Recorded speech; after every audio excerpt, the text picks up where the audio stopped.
Saludos amigos de 3030, qué bueno que están con nosotros. Gracias por su amable y gentil sintonía. Vamos rápidamente con la agenda 3030 de esta noche. ¿Cuáles son los temas de hoy? Bueno, primero, un éxito Expofamilia en San Pedro Sula, patrocinada por Televicentro y Emisoras Unidas. Hoy, con la abogada Rixi Moncada, secretaria de Finanzas, la baja gestión de resultados de ministros, la ejecución presupuestaria de algunas secretarías que está muy por debajo de lo esperado, el presupuesto 2023, la situación de los fideicomisos, la elección de la nueva Corte Suprema de Justicia, ¿viene o no la Comisión Internacional contra la Corrupción y la Impunidad en Honduras? Sí. Esta noche nos engalana aquí en el estudio la señora ministra de Finanzas. Gracias por estar aquí, abogada Rixi Moncada. No, gracias a usted por la invitación. ¿Cómo está? Buenas noches, muy bien. Muy bien, esperando ya amanecer mañana lunes para la jornada ordinaria de trabajo, hoy en la extraordinaria.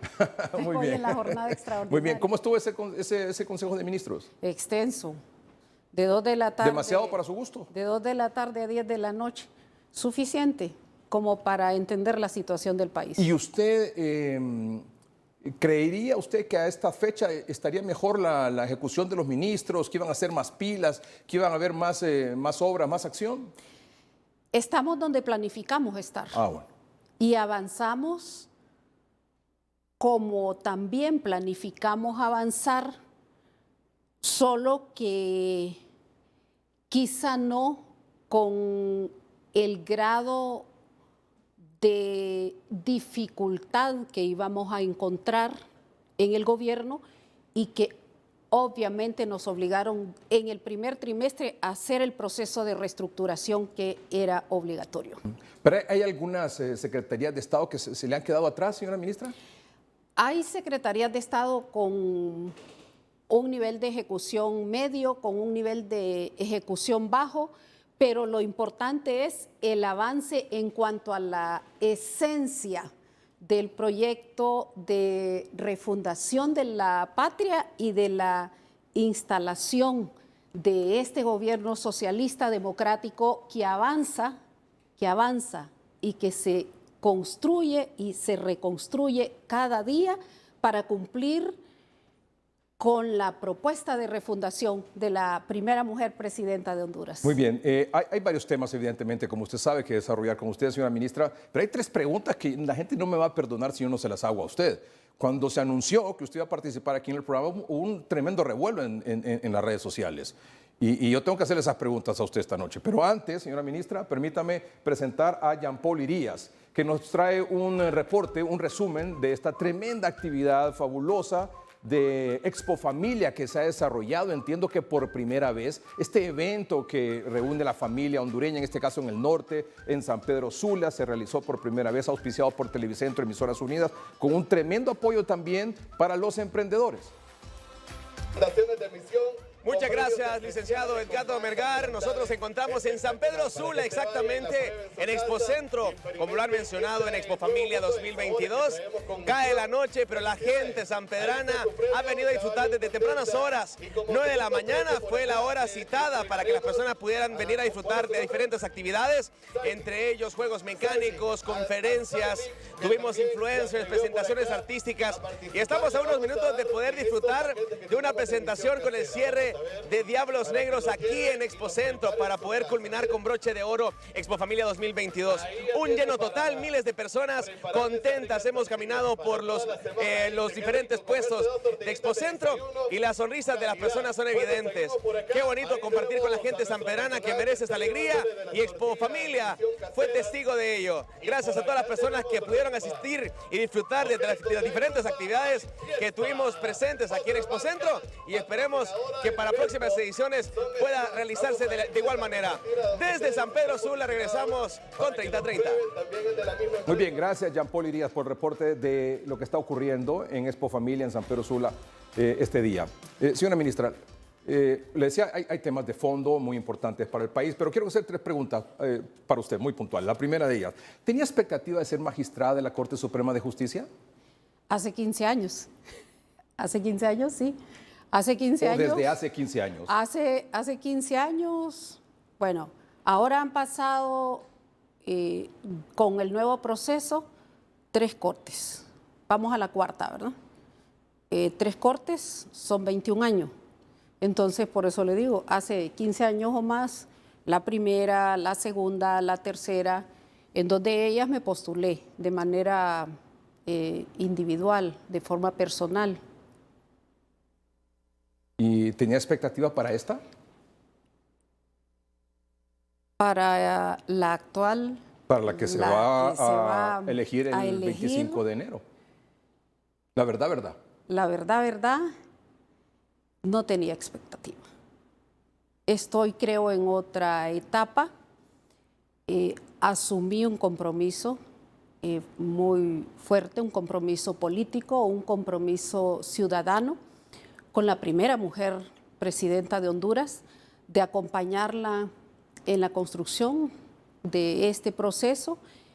Y aunque dije siempre, tengo derecho, reúno los requisitos, tengo las condiciones, tomé una decisión. Y esa decisión, por supuesto, ha sido como respaldada, diría yo, o más bien acompañada de los 13 años de lucha política y de lucha popular en las calles junto a la resistencia hondureña, procurando el proceso de refundación, procurando poner fin a la dictadura, procurando un sistema de justicia, luchando por un sistema de justicia, y así que tomé la decisión de reafirmar mi compromiso político y ciudadano junto a la presidenta desde la Secretaría de Finanzas. ¿Está donde quiere estar? Estoy donde quiero estar. Muy bien. Estoy donde quiero estar. La siguiente. También se ha especulado, se ha rumorado y se ha mencionado su nombre, usted sabe, para la Fiscalía General de la República. Una elección que es del Congreso Nacional para el próximo año. ¿Usted se ve ahí? Bueno, a ver, no me dijeron que el tema era sobre la justicia hoy, que íbamos a hablar en este 30-30. Pero yo le dije que no podía dejar de hacerle esas preguntas. De justicia. Pero hablemos del sistema de justicia, pues. O sea, un Estado solo tiene razón de ser si garantiza a los ciudadanos la aplicación de justicia. Y no solo la aplicación de justicia formal, desde la Corte o desde el Ministerio Público, sino la aplicación de justicia social. Este Estado, este gobierno, lo que nosotros recibimos 13 años después del golpe, es un Estado y es un país sin justicia. Es un país en harapos, desde el punto de vista formal y también desde el punto de vista social, desde la justicia aplicada por los entes encargados y también desde la justicia que corresponde impulsar especialmente al Poder Ejecutivo. Entonces, si toca hablar del tema justicia, creo que presenta la justicia en general, y no me pierdo de su pregunta que es sobre el Ministerio Público, la justicia en general tiene un error de origen, especialmente en estos últimos años y después de la reforma constitucional. Un error de origen que atenta contra la propia legitimidad constitucional, que atenta contra el propio Estado democrático y republicano, dividido en sus 3 poderes, con independencia para su funcionalidad y para la toma de las decisiones. ¿Y por qué digo que tiene un error de origen? Bueno, porque ¿qué hace el COEP? Eligiendo los magistrados, eligiendo los candidatos. ¿Al proceso de la Junta Nominadora? Tiene un error de origen constitucional desde que se produjo la reforma, porque desde aquella fecha hemos tenido 3 cortes, dijimos, vamos por la 4ª. La primera, marcada por otorgar a diestra y siniestra cartas de libertad en casos de corrupción oprobiosa que quedaron en la impunidad. La segunda, marcada por un golpe de Estado cruento, marcada por la violación sistemática de los derechos humanos a los propios jueces y magistrados. La tercera, marcada por la reelección inconstitucional, marcada por la violación de la soberanía, marcada por acciones de traición a la patria. Y por lo tanto, si vamos a hablar de justicia, Ahí le doy mi primera opinión. Ningún magistrado que haya sido miembro, integrante en esas 3 cortes marcadas por delitos que continúan en la impunidad debería repetir.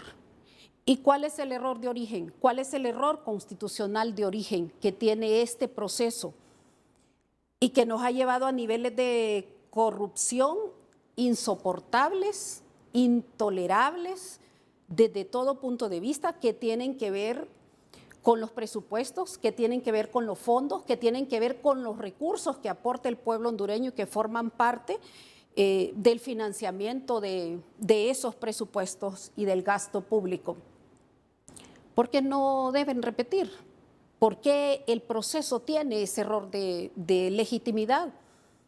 Pues porque en un Estado republicano la gente va a la urna y elige un presidente y elige unos diputados y vota por un plan de gobierno y vota por una propuesta de justicia formal y de justicia social.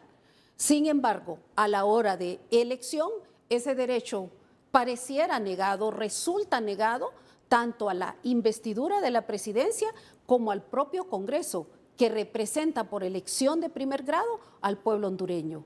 Y entra entonces un modelo que es casi que un modelo esquizofrénico, en donde organizaciones de fuera, sin legitimidad democrática, porque la democracia electoral se sustenta precisamente en el voto, el poder está en la gente, el poder está en el hombre y la mujer que va a la urna y deposita su voto por determinada fórmula presidencial y de diputados, pero luego de fuera, entonces entran en un proceso en donde pareciera la justicia privatizada, donde participa el COEP, participa el Colegio de Abogados, que tienen otro fin, que son parte de la organización del Estado, pero su finalidad frente al ciudadano, su compromiso frente al ciudadano, su garantía frente al ciudadano, no es la garantía legítima que marca un Estado democrático. ¿Cómo debía ser esa elección, en su opinión?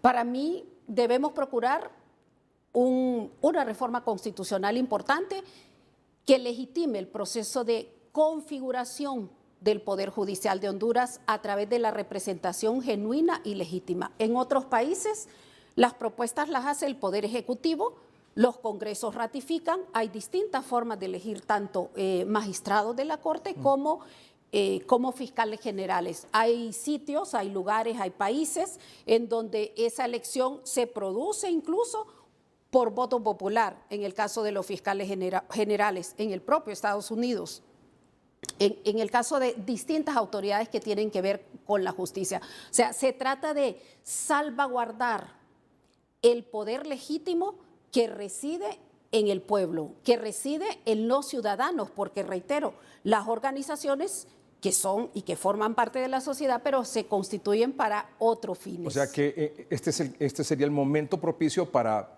impulsar esa reforma constitucional a la que usted hace... Yo pienso que es necesario impulsar una reforma constitucional. A la que usted hace mención, sí.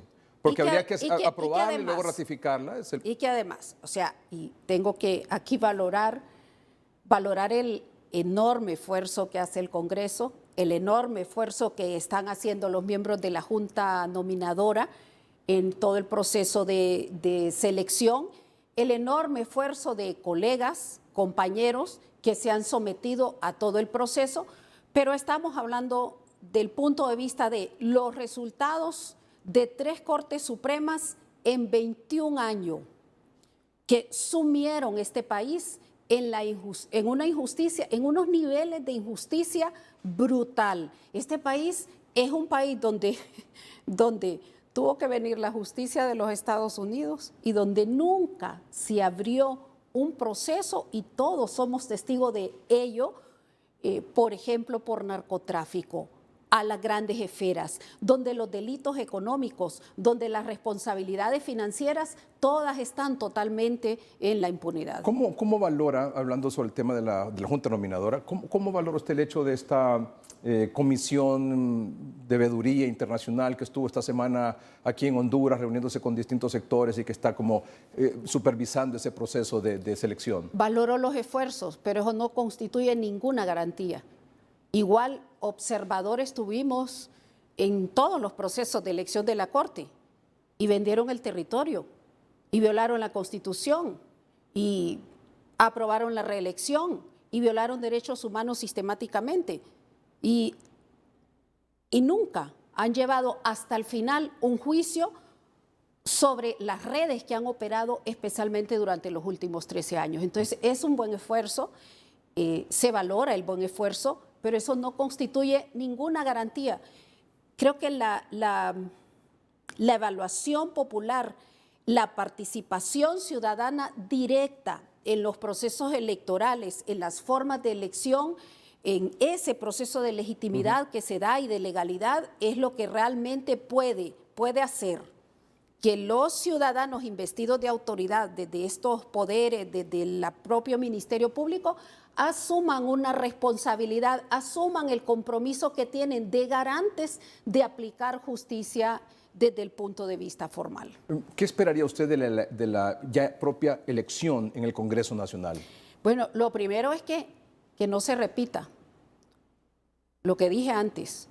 Personas que han sido magistrados en 3 cortes anteriores, lastradas, manchadas, marcadas, que nos tienen manejando el 10% de los casos y dentro de ese 10% de los casos juzgando a Juan Pueblo, condenando a la gente de escasos recursos y, como decía un gran maestro del área, del ámbito, de la especialidad nuestra del derecho penal, basta que usted vaya a las prisiones un domingo para que usted mire quiénes hacen fila. ¿Quiénes hacen fila para entrar a ver a quién? El derecho penal nunca ha sido la solución, pero más aún en las condiciones en que se encuentra nuestro país, sobre todo por la mercantilización, por los procesos de privatización que han llevado incluso a privatizar la justicia. Hoy, cientos de casos se manejan a través de árbitros en el ámbito civil y la justicia ha sufrido un proceso de deformación que no hay manera de defenderlo, un proceso de deformación que la hace impresentable. Hoy hay laudos civiles condenando al Estado a pagos de cantidades millonarias en juicios que no tienen más explicación que la tramitología por las redes de corrupción de abogados que también las hay. Entonces, estamos en deuda. Usted me dice, estamos en deuda con la justicia en el país. La elección próxima dice que no repitan los que han estado de magistrados anteriormente. ¿Y lo otro? ¿Qué destacaría usted en esta elección de enero? Lo que destacaría en el proceso es que con todo el esfuerzo que se está haciendo y que esperamos que culmine como debe culminar con la integración, si es que esto es factible, han habido ya denuncias de filtración de las pruebas. Esperamos que se pueda investigar esa filtración de las pruebas. Eso no puede quedar en el aire, no puede quedar en la impunidad. Eso es un desafío importante para el Ministerio Público ya desde este momento. O sea, si no, ya va a ser una corte que inicia un proceso con esas deficiencias, además de esa falta de legitimidad formal. Entonces, yo creo que luego la evaluación de la integración, una vez que se dé, deberá ser una evaluación diaria y constante. La deuda es demasiado grande como para pasar desapercibida la integración de un poder del Estado en un país en donde sin justicia es imposible que avancemos en el proceso de reconciliación. Esa integración de los 15 magistrados de la Corte, de la nueva Corte Suprema de Justicia, ¿8 deben ser el Partido Libertad de Refundación? ¿Cómo la visualiza usted? Yo la visualizo con profesionales, la ideal, ¿verdad? La idealizo, no la visualizo. La idealizo. Es distinto. La idealizo con colegas capaces de asumir su responsabilidad política frente a los ciudadanos, con colegas capaces de asumir frente al pueblo hondureño el desafío histórico de por primera vez darle justicia, con colegas capaces de defender el Estado y defender la República, no con colegas que omiten su responsabilidad ciudadana y su responsabilidad política, además de su responsabilidad formal, de aplicar justicia en cada uno de los casos. El 20 de diciembre de 2023, ¿podría la abogada Rixi Moncada ser la fiscal general? El 20 de diciembre ¿De noviembre, dentro de un año? Dentro de un año, no sé lo que va a pasar dentro de un año. Pero se le menciona a usted. No, mi compromiso es acompañar con la convicción de hace 13 años el gobierno de la presidenta Xiomara ¿Pero Castro. descarta usted la compromiso. posibilidad de que usted pueda ser la próxima fiscal general? ¿Lo descarta? No se trata de descartar o no descartar. La pregunta este día es si yo tengo alguna aspiración. Sí. Mi compromiso es estar al frente de un gobierno del que creo solo tenemos una alternativa: salir con éxito. Muy bien. Salir con éxito, porque el éxito nuestro será el éxito de nuestro pueblo. Ese es nuestro compromiso y para ello hay que Entonces la pregunta, trabajar. utilizando su palabra, ¿aspira usted a ser fiscal general? No aspiro a ser fiscal general. ¿Aspira usted a ser presidenta de la República? Creo que es muy temprano para pronunciarse, creo que es prematuro y creo, y aquí espero no se sienta aludido, hay opositores al proceso de refundación del país. Hay enemigos del proceso de refundación del país. Hay quienes se han venido lucrando desde hace 13 años de lo que queda de país. Lo han venido vendiendo, lo han venido privatizando, lo han venido contratando, lo han venido entregando. Y creo que por ese interés que tienen de hacer la fuerza por continuar, intentan destruir y estarán ahí hostigando y estarán ahí haciendo lo propio para detener el proceso de refundación. Nuestro compromiso es de la mano de nuestro pueblo organizado, de la mano de nuestra presidenta, continuar construyendo el gobierno y continuar el proceso de refundación. Y yo espero que lo alcancemos. De 1 a 10, ¿qué tan satisfecha está con la ejecución del presupuesto de las secretarías? De 1 a 10, estoy totalmente satisfecha con lo que en 10 meses ha podido realizar nuestro gobierno de forma integral y de forma conjunta. Querríamos haber logrado más. Muy bien. Querríamos haber alcanzado más. Muy bien. Vamos a un corte comercial, ya volvemos.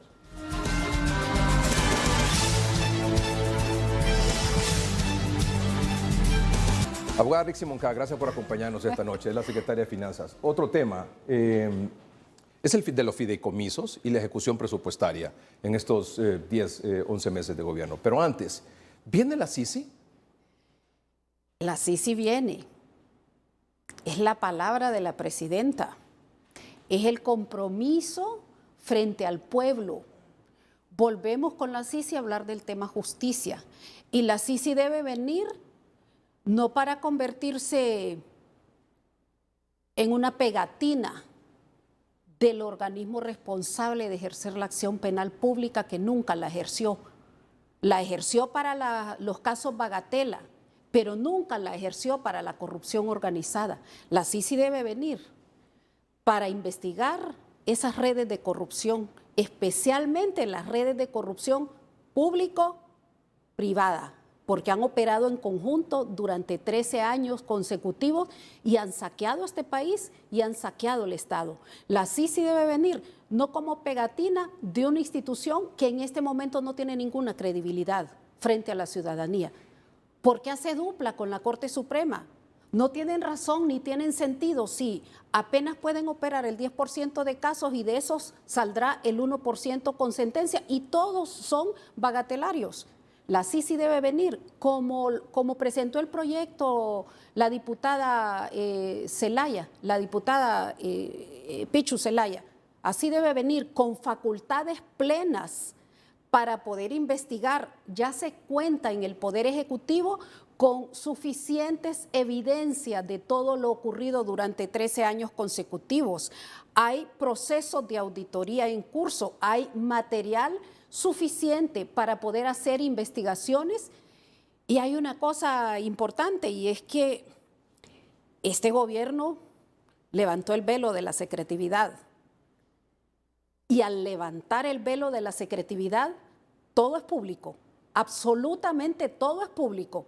El 100% de los actos administrativos del gobierno son públicos, tan públicos que todas las instituciones, incluidas las de la sociedad civil, están teniendo acceso sin ninguna restricción a la documentación. Entonces la CICI debe venir, uno, con facultades 100% para investigar, pero no para investigar la bagatela, sino para investigar las redes de corrupción y de narcotráfico que se montaron en el país. ¿Y para acusar, señora ministra? Y la segunda característica, la CICI debe venir para tener posibilidades de acción pública, de manera excepcional. O sea, de acusar. De acusar, Ya. de acusar directamente, de manera excepcional y por un tiempo, con una temporalidad marcada, porque este país lo hemos recibido en harapos.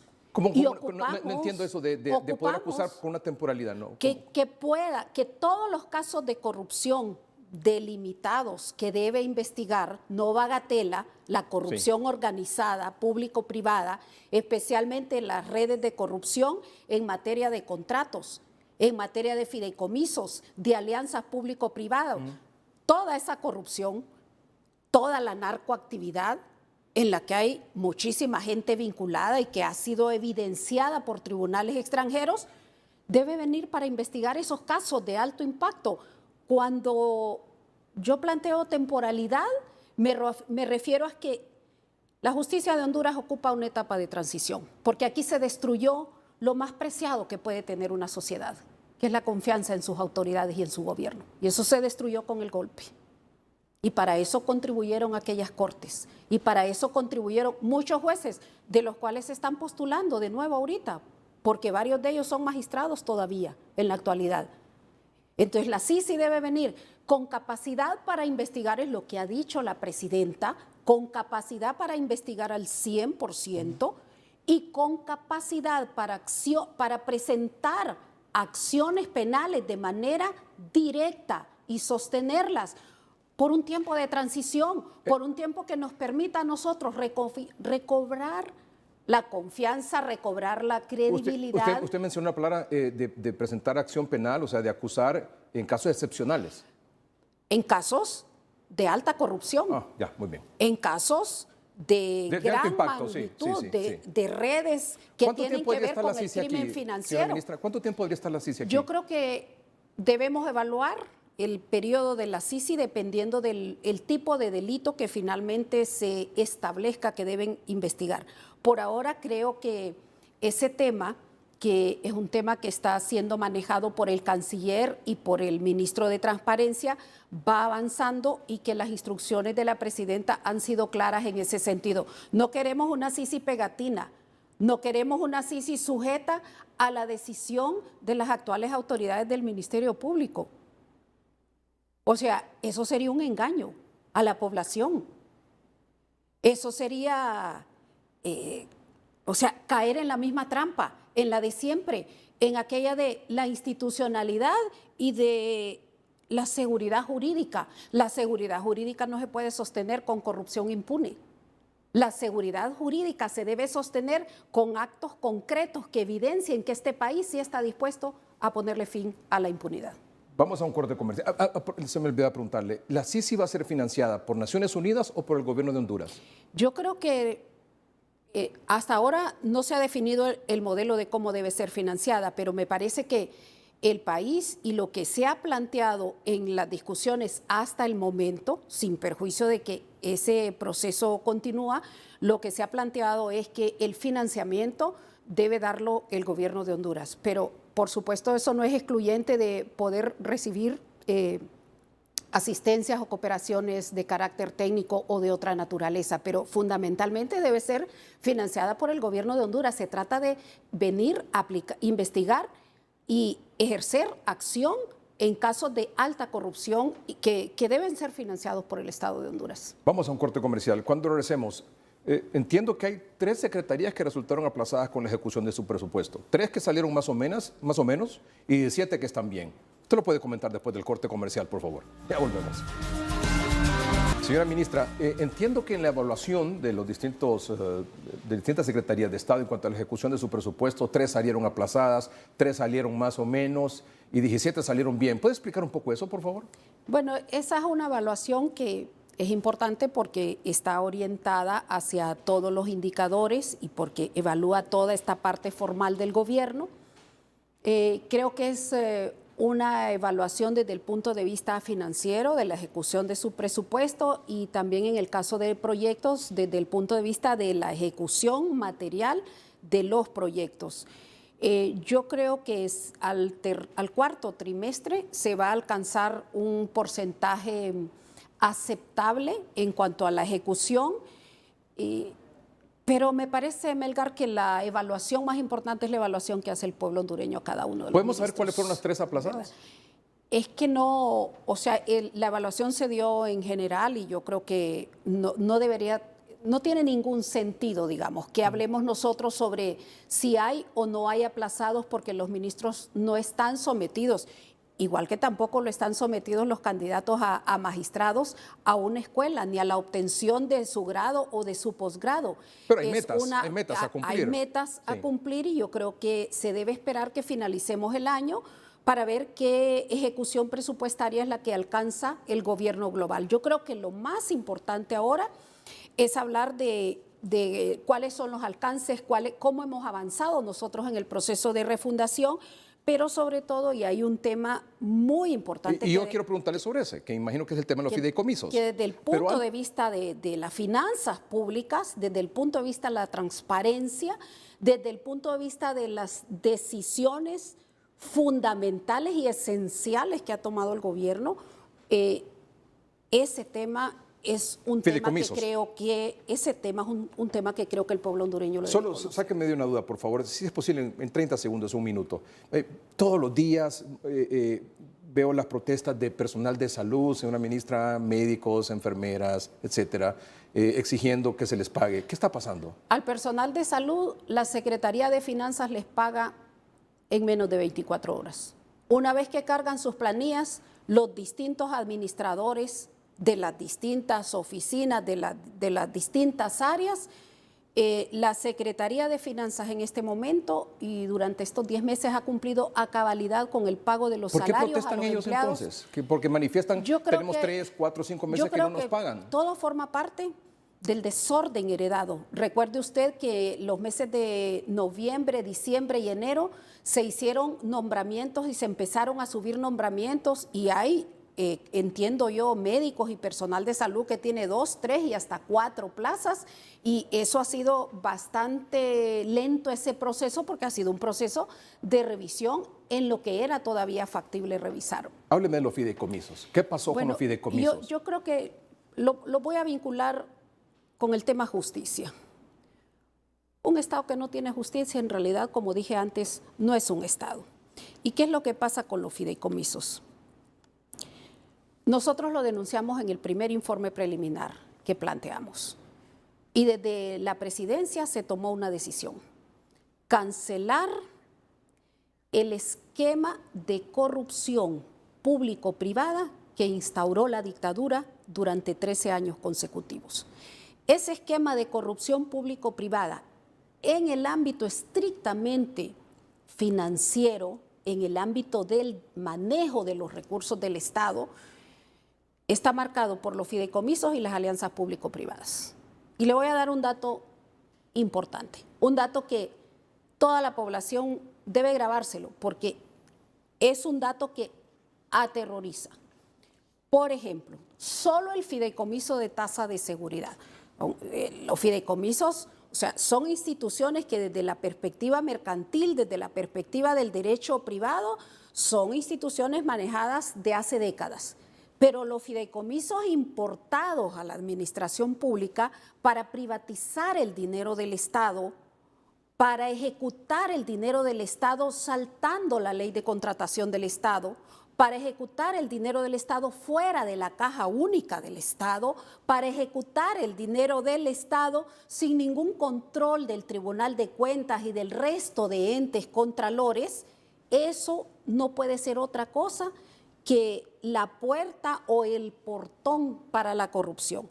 De las más de 70 cajas que se constituyeron por la vía de los fideicomisos, fíjese usted, solo la caja del fideicomiso del tazón, del fideicomiso de la tasa de seguridad, recibió del 2012 al 2021 355.000 millones de lempiras. El presupuesto de este año, 2023, del año próximo, es de 392.000 millones. Bueno, solo el fideicomiso de la tasa de seguridad recibió del dinero del pueblo hondureño 355.000 millones. Y esos 355.000 millones fueron ejecutados en distintos tipos de contrato a dedo, sin ningún proceso de licitación de ninguna naturaleza.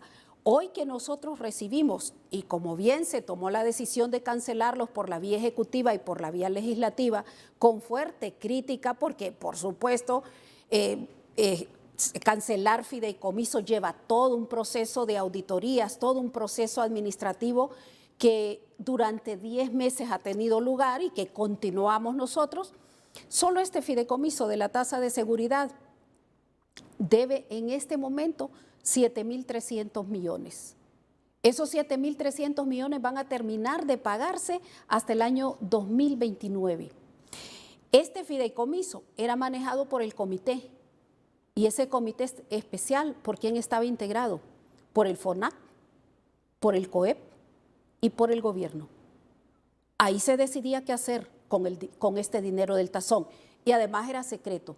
Este fideicomiso, por ejemplo, tiene una compra de $5 millones en perros, que todavía los documentos no se encuentran.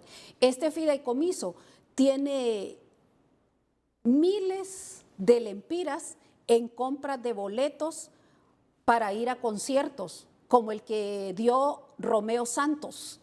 Este fideicomiso tiene una cantidad de irregularidades que no se pueden denominar de otra manera, sino que irregularidades constitutivas de delitos, de criminalidad organizada. Este fideicomiso debe ser investigado por la CICI.